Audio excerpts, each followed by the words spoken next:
Hello everyone, आप सभी का मेरे यूट्यूब चैनल पे स्वागत है। आज इस वीडियो में मैं एडुटेरिया 7500 प्लस वस्तुनिष्ठ सामान्य अध्ययन का प्रैक्टिस सेट नंबर 41 का डिस्कशन करने वाला हूं।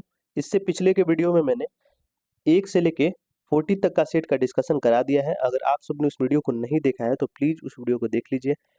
फ्रेंड्स, अगर आप मेरे चैनल पर नए हैं और वीडियो को पहली बार देख रहे हैं तो प्लीज़ मेरे चैनल को सब्सक्राइब कर लीजिए और बेल आइकन भी प्रेस कर दीजिए, जिससे कि आगे आने वाले सभी वीडियो आप सभी तक पहुंच सकें। फ्रेंड्स, वीडियो पसंद आए तो वीडियो को लाइक कर दीजिए और एक बार अपने फ्रेंड सर्किल और स्टडी ग्रुप में शेयर भी कर दीजिए। तो चलिए स्टार्ट करते हैं। Practice set number 41। पहला क्वेश्चन है इसमें, निम्नलिखित में से किस सिंधु घाटी स्थल पर हल की खोज संबंधित टेराकोटा की प्रतिकृति मिली है? किस सिंधु घाटी स्थल पर मिली है? तो बनावली पे मिली है। राइट ऑप्शन डी हो जाएगा। बनावली पे हल की खोज संबंधित टेराकोटा की प्रतिकृति मिली है। राइट ऑप्शन डी हो जाएगा। ये बनावली किस नदी के किनारे है? तो ये रंगोई नदी पे है। रंगोई नदी, बनवाली जो है बनावली, ये रंगोई नदी के किनारे है। और कालीबंगा ये घग्घर नदी के किनारे स्थित है। घग्घर नदी। राखीगढ़ी ये भी घग्घर नदी के किनारे स्थित है। धौलावीरा ये लूनी नदी के किनारे स्थित है। लूनी नदी। फ्रेंड, धौलावीरा को अभी यूनेस्को विश्व धरोहर स्थल में भी शामिल किया गया है। 2021 में शामिल किया गया है धौलावीरा को। तो इस क्वेश्चन से इतने सारे चीज याद रखिएगा आप लोग। तो अगला देखेंगे, अशोक के अधीन मौर्य राजतंत्र का सबसे सही वर्णन निम्नलिखित में से कौन सा होगा? तो कौन सा होगा इसमें से सबसे सही वर्णन? तो केंद्रीकृत एकाधिपत्य। केंद्रीकृत एकाधिपत्य जो है अशोक के मौर्य राजतंत्र का सबसे सही वर्णन है। अगला है, जहांगीरनामा में छोटा नागपुर राज के किस हाथी का उल्लेख किया गया है? किस हाथी का उल्लेख किया गया है? तो ये श्यामचंद्र नाम के एक हाथी का उल्लेख किया गया है। जहांगीरनामा में छोटा नागपुर राज के एक श्यामचंद्र नाम के एक हाथी का उल्लेख किया गया है। अगला है, निम्नलिखित सूफी संतों का सही कालक्रम क्या है? तो सही कालक्रम बताना है तो राइट ऑप्शन इसका हो जाएगा ऑप्शन ए। 1 2 3 4 सब लाइन से है। ख्वाजा अली हुजबिरी, फिर उनके बाद उनका शेख बदरुद्दीन समरकंदी का काल था, फिर शाह नयामतुल्लाह कादरी का, फिर ख्वाजा बाकी बिल्ला का। फ्रेंड, ये जो शेख बदरुद्दीन समरकंदी है ये भारत में फिरदौसी सिलसिला के संस्थापक थे। भारत में फिरदौसी सिलसिला के संस्थापक थे ये। ठीक है, तो ये राइट ऑप्शन हो जाएगा, ए हो जाएगा। 1 2 3 4। अगला है, निम्नलिखित में से किसका संबंध बिहार होम रूल लीग से नहीं है? तो इसका राइट ऑप्शन हो जाएगा ऑप्शन डी, फखरुद्दीन अली अहमद। इनका संबंध बिहार होम रूल लीग से नहीं है। होम रूल लीग की स्थापना कब हुई थी भारत में? तो भारत में होम रूल लीग की स्थापना हुई थी 1916 में। किसने की थी? तो बाल गंगाधर तिलक और एनी बेसेंट द्वारा की गई थी। ठीक है, तो अगला देखेंगे, निम्नलिखित में से किस सुल्तान ने सती प्रथा रोकने का प्रयास किया? किस सुल्तान ने प्रयास किया था? तो इसका सही उत्तर हो जाएगा मोहम्मद बिन तुगलक। मोहम्मद बिन तुगलक ने सती प्रथा रोकने का प्रयास किया था। अगला है, साम्राज्यवादी लेखकों ने किसे सीधा साधा दैत्य कहकर संबोधित किया था? किसे कहा था? तो ये टीपू सुल्तान को सीधा साधा दैत्य कहकर संबोधित किया था। अगला है, किस सिख धर्मगुरु के पुत्र द्वारा उदासी नामक संप्रदाय की स्थापना की गई थी? सिख धर्मगुरु के पुत्र द्वारा उदासी नामक संप्रदाय की स्थापना की गई थी? तो राइट ऑप्शन हो जाएगा ऑप्शन बी, गुरु नानक के पुत्र द्वारा उदासी नामक संप्रदाय की स्थापना की गई थी। राइट ऑप्शन बी हो जाएगा। अगला देखेंगे, निम्नलिखित में से किसने कहा था रैयतवाड़ी एक ऐसी व्यवस्था है जो भारत में हमेशा से प्रचलित रही है? किसने कहा था? तो ये थॉमस मुनरो ने कहा था। थॉमस मुनरो ने। फ्रेंड, रैयतवाड़ी व्यवस्था इसकी स्थापना कब हुई थी? तो ये 1820 ईस्वी में मद्रास के तत्कालीन गवर्नर थॉमस मुनरो ने इसकी स्थापना की थी और ब्रिटिश भारत के करीब करीब 51% भूमि पर ये लागू की गई थी रैयतवाड़ी व्यवस्था। तो राइट ऑप्शन हो जाएगा इसका ऑप्शन डी। अगला देखेंगे, निम्नलिखित में से किस समाचार पत्र से महात्मा गांधी संबंधित नहीं थे? किस समाचार पत्र से संबंधित नहीं थे? तो ये इंडियन मिरर से संबंधित नहीं थे। बाकी यंग इंडिया, हरिजन और इंडियन ओपिनियन ये महात्मा गांधी से संबंधित समाचार पत्र है। अगला है, निम्नलिखित में से लोटा पहाड़ की मुख्य पहचान क्या है? लोटा पहाड़ की मुख्य पहचान क्या है? तो ये प्रस्तरकालीन आदिमानव का केंद्र था। ठीक है, लोटा पहाड़ की मुख्य पहचान क्या है? तो ये प्रस्तरकालीन आदिमानव का केंद्र था।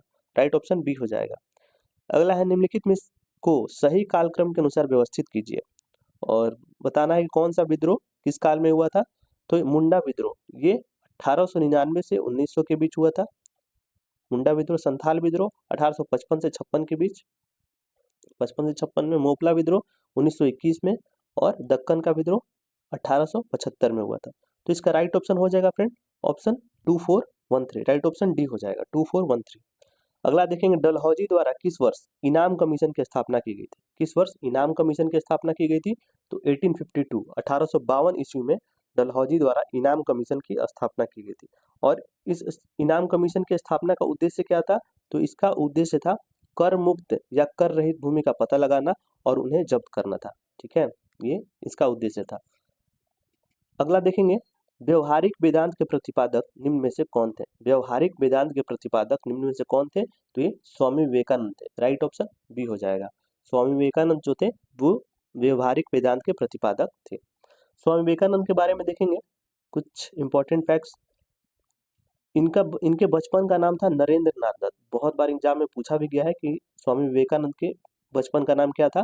तो नरेंद्र नाथ दत्त इनके बचपन का नाम था।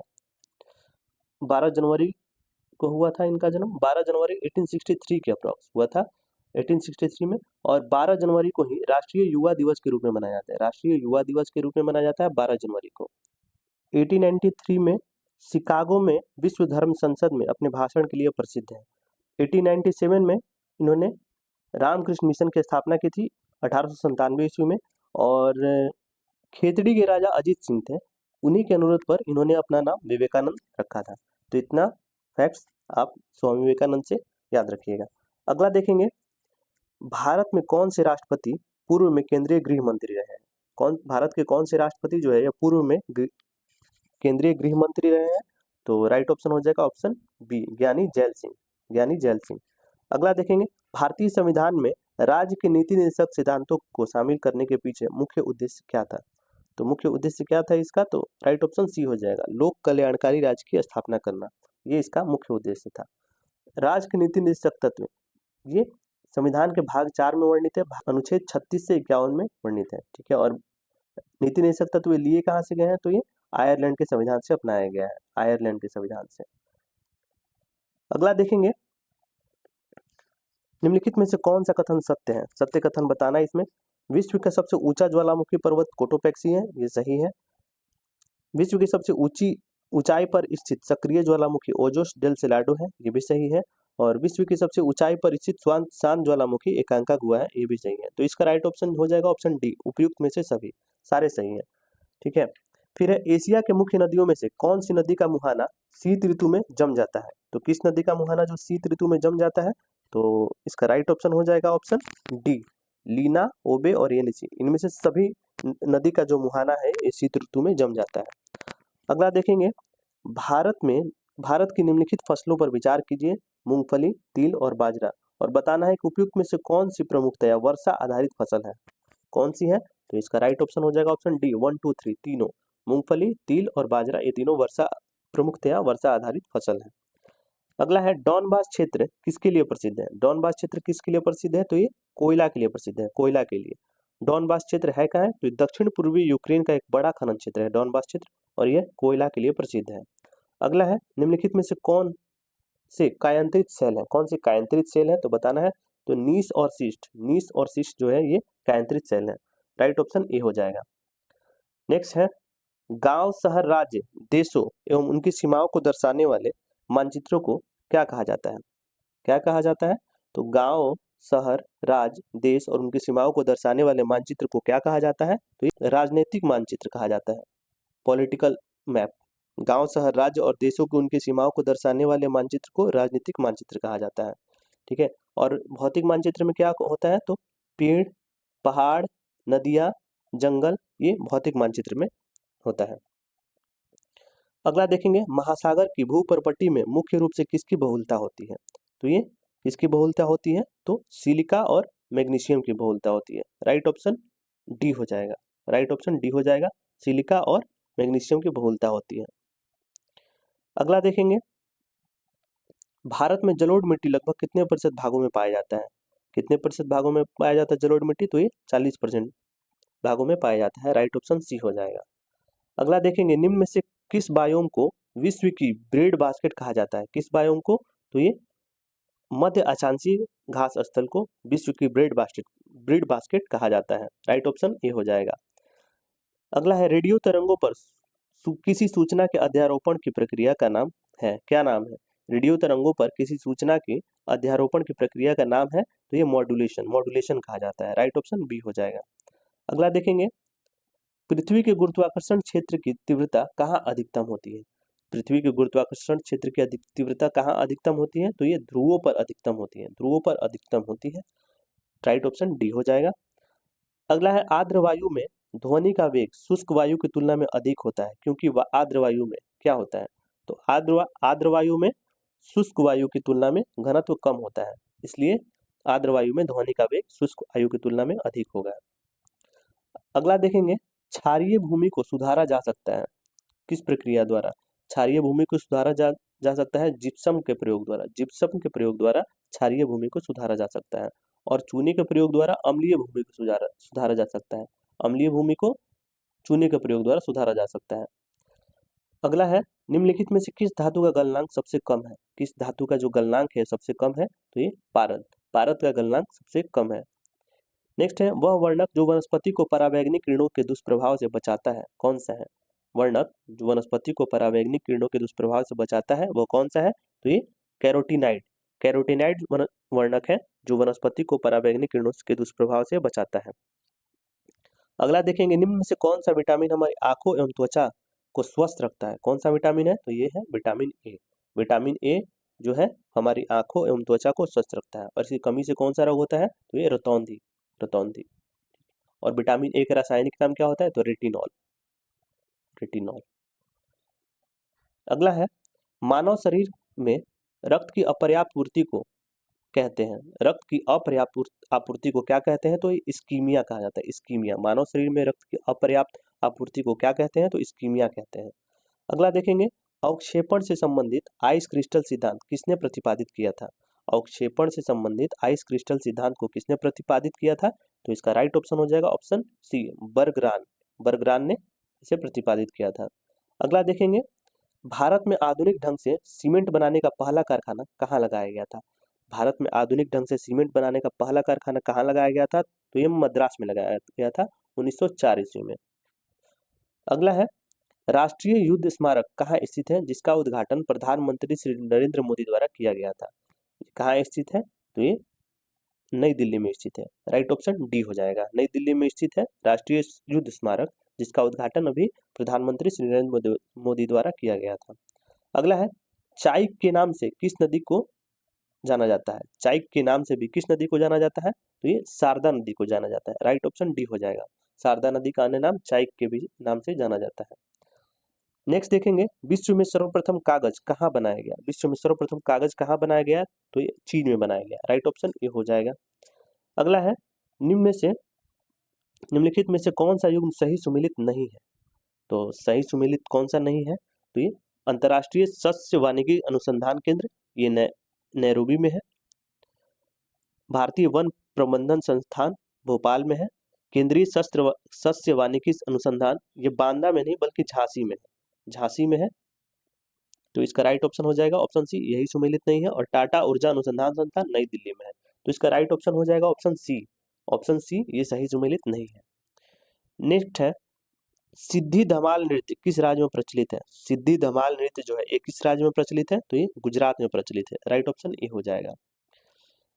अगला है, विश्व बांस दिवस प्रतिवर्ष कब मनाया जाता है? तो विश्व बांस दिवस प्रतिवर्ष 18 सितंबर को मनाया जाता है। राइट ऑप्शन ए हो जाएगा।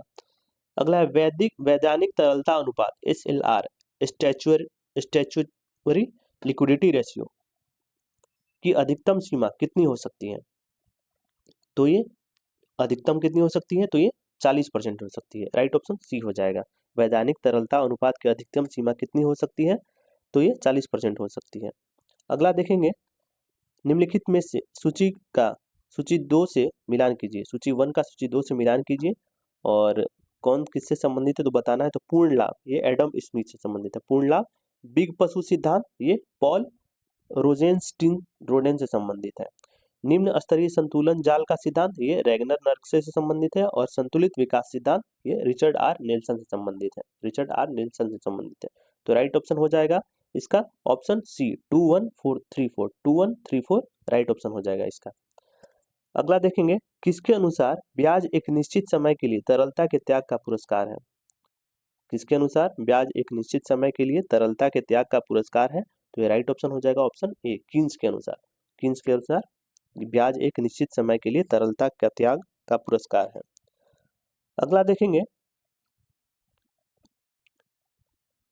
ओकुन का नियम किससे संबंधित है? ओकुन का नियम जो है किससे संबंधित है? तो ये बेरोजगारी से संबंधित है। राइट ऑप्शन बी हो जाएगा। ओकुन का नियम जो है ये बेरोजगारी से संबंधित है। अगला, भारत में आयकर निम्नलिखित में किसका उदाहरण है? भारत में जो आयकर है ये निम्नलिखित में किसका उदाहरण है? तो ये प्रगतिशील कर और प्रत्यक्ष कर का उदाहरण है। राइट ऑप्शन ए हो जाएगा। अगला है, गोल्डन स्टेटस प्रमाण पत्र किससे संबंधित है? गोल्डन स्टेटस प्रमाण पत्र किससे संबंधित है? तो ये निर्यातकों से संबंधित है। निर्यातकों से संबंधित है। राइट ऑप्शन बी हो जाएगा। अगला है, विनिवेश क्या है? तो विनिवेश क्या है बताना है। तो विनिवेश है सरकार द्वारा सार्वजनिक उपक्रमों के शेयर बेचना, ये विनिवेश कहलाता है। विनिवेश क्या है? सरकार द्वारा सार्वजनिक उपक्रमों के शेयर बेचना विनिवेश है। तो राइट ऑप्शन बी हो जाएगा।